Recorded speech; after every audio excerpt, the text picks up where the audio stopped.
வணக்கம் நண்பர்களே.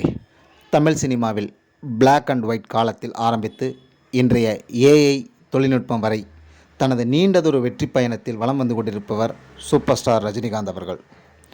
Super hit, super duper hit, mega hit, mass hit, industrial ஹிட்னு எல்லா வகையான வெற்றிகளையும் பார்த்தவர்.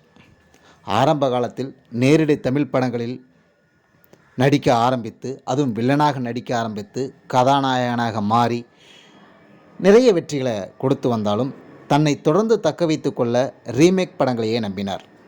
அந்த வகையில் பார்த்திங்கன்னா ரங்கா, பில்லா, தீ, படிக்காதவன், விடுதலைன்னு நிறைய பெரிய பெரிய ஹிட்களை கொடுத்தாரு.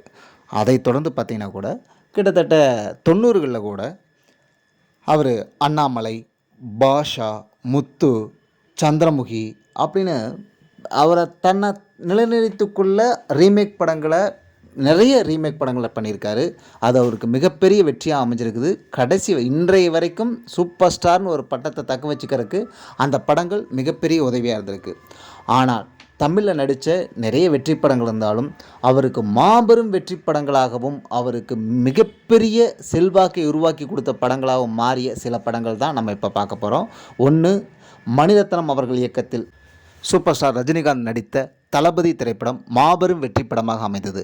அதில் மம்முட்டி, பானுப்பிரியா, அம்ரீஷ் புரி போன்ற நடிகர்கள் நடிச்சிருப்பாங்க. அந்த படம் அவருக்கு ஒரு இண்டஸ்ட்ரியல் ஹிட்னே சொல்லலாம், ஒரு மிகப்பெரிய வெற்றி படம்.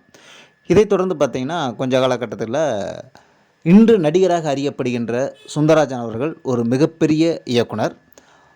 அவருடைய இயக்கத்தில் நேரடி தமிழ் படமாக வந்த திரைப்படம் தான் ராஜாதி ராஜா. அந்த படம் இளையராஜாவின் தயாரிப்பில் உருவானது. பாடல்கள் அனைத்தும் மிகப்பெரிய ஹிட்டு, படமும் பெரிய ஹிட்டு. அடுத்தது பார்த்திங்கன்னா நம்ம சங்கர் சார் இயக்கத்தில் எந்திரன், சிவாஜி போன்ற படங்கள் ரஜினிகாந்துக்கு ஒரு மிகப்பெரிய ஹிட்டை கொடுத்த படமாக இருக்குது.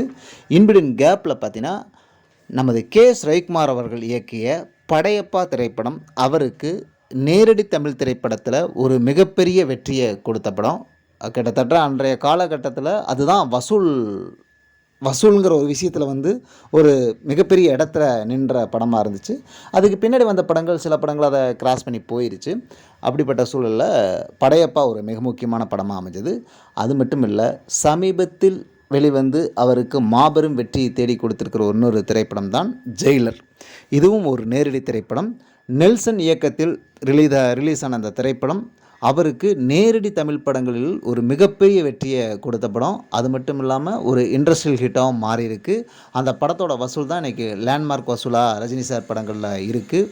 இப்படி ரீமேக் படங்கள் மிகப்பெரிய வெற்றியை கொடுத்துக்கிட்டே இருந்தாலும் அதில் சில திரைப்படங்கள், நேரடி தமிழ் திரைப்படங்கள் அவருடைய செல்வாக்கையும் அவருடைய நன்மதிப்பையும் உயர்த்தி கொடுத்த சில திரைப்படங்களில் மிக முக்கியமான படங்களாக இந்த படங்கள் பார்க்கப்படுகிறது.